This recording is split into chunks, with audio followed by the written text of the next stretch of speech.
Hello there, my name is Eqay. Welcome to Eqay Inspire TV, bringing you live updates on the situation from Ghana right now as the war keeps unfolding and events keep escalating in the country.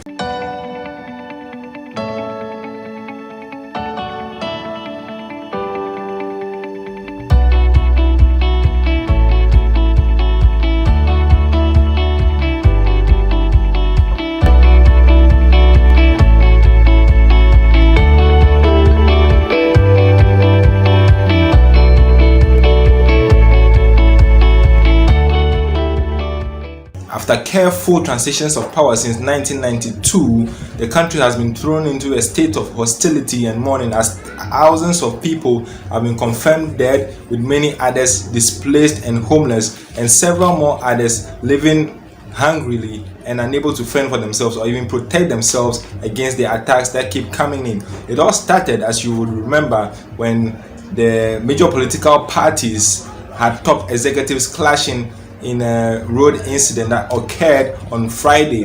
The incident ended up killing 5 people in one of the parties as they were unarmed, as opposed to the other party which came armed to attack them. Now, in a response on a major radio station, the secretary of the party that launched the attacks and ended up killing said that they will continue launching attacks on the other party members and their followers, as they will be unable to rule the country, to move the country forward, and must be eliminated. This has ended in an upsurge of violence all over the country as the youth have taken the law into their own hands and launching attacks on people they consider to be of the opposite political divide. So far, about 7,000 people have been confirmed dead in the various parts of the country, and the number keeps rising on a daily basis. The president has been forced by the international community to sign an agreement that will bring in a lot of food and ammunition so that the country may be unable to get into a stable economic state and fend for itself in a long time to come. Currently, some neighboring countries have been complaining about the state of the agreement, as the country will be forced to mine gold and other resources to pay back for the support it is receiving from the international community. One of our correspondents, Ebenezer, is currently in the capital, Accra, where the incident seems to be at its peak, and we'll be speaking to him shortly. Hello, Eben, can you hear me? Hello? Hello, Ebenezer. Hello, I can hear you. Hello. It appears he can't hear me. We'll get back to him shortly. Hear you. Hello. Hello, can you hear me? Yeah, I can hear you. Hello. Yeah, okay, hello. So how's the situation currently where you are? Okay, so Accra is currently nothing like you would imagine as it has been. You see blood, people everywhere filled with blood. You see the communities spread with dead bodies, and it's so appalling and so unimaginable. I mean, a few months back or a few years back, if you were in Accra, it was a very decent place to be, with everyone being peaceful and loving to you. And as Ghana is also known to be a very hospitable environment, that used to be the case. But currently, things have gotten so bad to the extent that just trying to peer out your door to look at the street is done with fear and trembling. Many people are trapped indoors. They are unable to come out.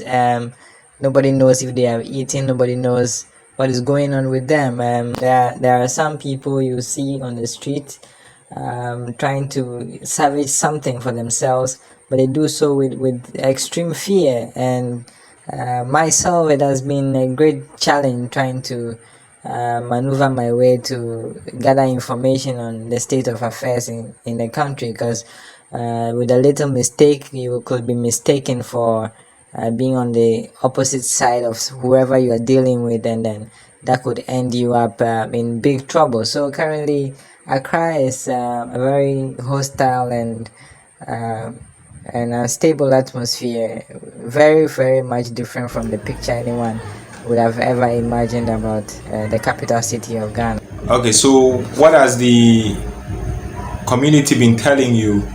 The people you spoke to who have been on the streets, have you found anyone on the streets? What have they been telling you? Well, I was able to speak to 1 or 2 people who were extremely scared to speak to me actually, but I was able to get in touch with some of them, and they have expressed their fears and their lack of basic necessities to life. I mean, people are deprived of so much, they don't know where life is heading next. They have nothing to work for, they have no jobs to go to because everyone is scared. The whole place is so unstable, so people are out of job. A gentleman I spoke to earlier had complained of how his own brother and sister had been assassinated wrongly, actually, for seeming to have been on the opposite side, or for being mistaken to have been on the opposite side of somebody's sentiment. And that's just how easy it is to get killed in Accra these days. So the gentleman was so scared and so unstable, but he couldn't stay indoors for forever because he had to eat, and then so he was out on the street trying to trace his way quickly out to find something he could lunch on. But that's how I got to speak to him, and that is the atmosphere for many people who are living in extreme fear and trembling, and wondering when hope might return and when life might get back to anything close to normal, where they can live their lives and then try to work things out to have a livelihood and a good living in the country. So that's been the case largely for people that I've met around the streets in Okay. Accra. Okay. All right. So, how have you been able to keep safe and discharge your duties in the midst of all these hostilities? Well, luckily for me, as an organization, Eqay Inspire TV has been able to secure a hotel for me that is quite secure, I should say. Although a lot of things are out of place, it's very secure and very expensive too, as you can imagine. But with the help of the organization that I'm glad to work for, we've been able to really stay there. I mean, and be able to move out, but very cautiously, just to be able to look around. You would never be happy to be spotted with a camera or anything like that. So you'd have to work as an undercover journalist, although you may be reporting things that do not need any form of secrecy. You just want to see how situations are, but you, for the fear of being mistaken for a wrong individual, you want to hide your dealings as much as possible, and just try to move around so cautiously. So that's been how I've been able to deal with the situation so far. But I can tell you, it's so scary. It's so scary. You feel like the tomorrow is not promised. You always hear this, but it never felt so real. You feel like tomorrow is not promised because you step out each day and then you know that it might be your last time. I mean, it's at the back of your mind, and the anxiety alone, the fear alone can kill. I can tell you that. So but that's how we've been managing. Yeah, so that has been the situation for many people in and around Accra and in many parts of the country, as reports have confirmed from those areas as well. How soon do you think there will be a solution to what is going on in Ghana? As we know, Ghana has been a beacon of hope and admiration for many African countries in the sub-region, but currently the situation has changed. And how are the neighboring countries receiving the news, and how soon do you think this might end for Ghana to be back to a stable state? Well, that is a very interesting question, and it looks like nobody can certainly or conclusively state when Ghana might be back to its feet, when people might go about their duties and livelihoods very normally. That may look very distant in the future, but it is hoped that that is not the case, that it is done much quickly than anticipated, because from the look of things, even the international community has tried to intervene in a number of ways, but things don't appear to be working. as our reports have suggested, the country has been made to accept some food items and some basic items, and including some ammunitions for people to be able to protect themselves. But the counter effect of all that is that many people have ammunitions with which they can fight also, and not just to protect themselves. So if they feel there is anybody on the other side of the political divide that may harm them, they want to harm first before they get harmed. So the situation keeps getting tensed and tensed, and people are unable to work or do anything, but have to depend on the limited supply of food from governmental sources, who also are selective on who they give the goods to. So it's a whole ball game that nobody knows where it is going to be directed, where it's going to be directed next. So but it is hoped that things calm down, because although there are many young people who are so tyrant right now and unable to settle down um, to speak to people normally, or even try to reason with other people for the fear of getting misinterpreted or killed. Ghanaians have had a long history of being hospitable and being able to handle situations peacefully, even in their the most tense moments. So it is hoped that that spirit continues to linger in their hearts, and then when it is next opportune, it surfaces all over the country, and then situations will calm down for life to begin to return to normal. So as we speak, there is no clear um, evidence in the picture to say or to point to that this date or by the end of this time things will return to normal. But it is truly hoped that Ghana gets back on its feet, because it has been an example many African countries have followed, and if it doesn't continue in that manner, it might affect other nations as well. So that's the situation, and we hope that Ghana becomes Ghana again. All right, thank you for the update, Ebenezer. We'll be in touch, and please keep safe and be safe. And we'll be in touch for more updates as and when we need some. Thank you very much for speaking to us. So that's my colleague Ebenezer, right in the capital city of Ghana.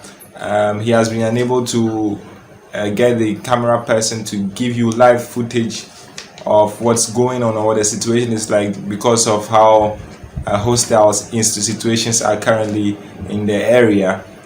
So he has been speaking to us in hiding whenever he gets the chance, and observing and unable to record any footages. So we'll keep you updated as and when information keeps coming in, and we hope that Ghana returns to the state that it was, with political stability, economic stability, and return to the state of being a beacon of hope for the sub-region and all the countries that have looked up to Ghana. Many of us in Ghana do not know what it means to have war, because we have lived in peace for the most part of our lives, especially with the youth or the young ones. Ghana is peaceful, but that peace depends on what we continue to do. But if we don't do well to protect that peace, it is possible to lose it. What you have seen may sound outrageous, but if we do not do well to keep the peace, we may lose it. I want to tell you two things about war that you should take note of during and after the elections. One, wars do not begin with guns, bombs, and ammunitions. Wars begin with little arguments, disputes, and conflicts. If little arguments do not go resolved and they escalate, little conflict do not go resolved and they escalate, misunderstandings do not get resolved and they escalate, and people get hurt and they want to retaliate, and people retaliate and the other people get hurt, and the retaliation continues, things escalate, somebody says something that hurts more people, somebody gets hurt that hurts more people who want to seek revenge for that, and the situation keeps escalating until it gets to a stage where people use guns, ammunitions, and bombs. This is how wars happen. So wars do not begin with what you see in pictures and in movies, with people hungry, people hurt, people with their limbs cut off and all that. That is not the beginning of war. The beginning of war is the arguments, the conflicts, and the misunderstandings that do not go resolved. So if you want to prevent wars, you can play a part in that. That is fact number 2. You can play a part in Ghana keeping the peace by choosing to abstain or choosing not to retaliate. You got to abstain from the things that may cause violence. That is why it is always said that when you're going to vote, vote peacefully, vote quietly, and leave the center immediately you are done, so that you don't wait to see something you may not like and might be tempted to retaliate. So play a part in keeping the peace by choosing to resolve little conflicts around you, little arguments around you, and choosing to abstain from such, even if you are tempted to do so. You can play a part in Ghana keeping the peace, and wars do not start with bombs and ammunitions. They start with little conflicts, little arguments, and little misunderstandings that do not go resolved. This is Eqay Inspire YouTube channel. It is your wellspring of life transforming videos. Keep in touch with us every Tuesday as we bring you life-changing, mind-blowing, and creative pieces that will make your life better and make us live in a better world together. See you next week, Tuesday. Bye.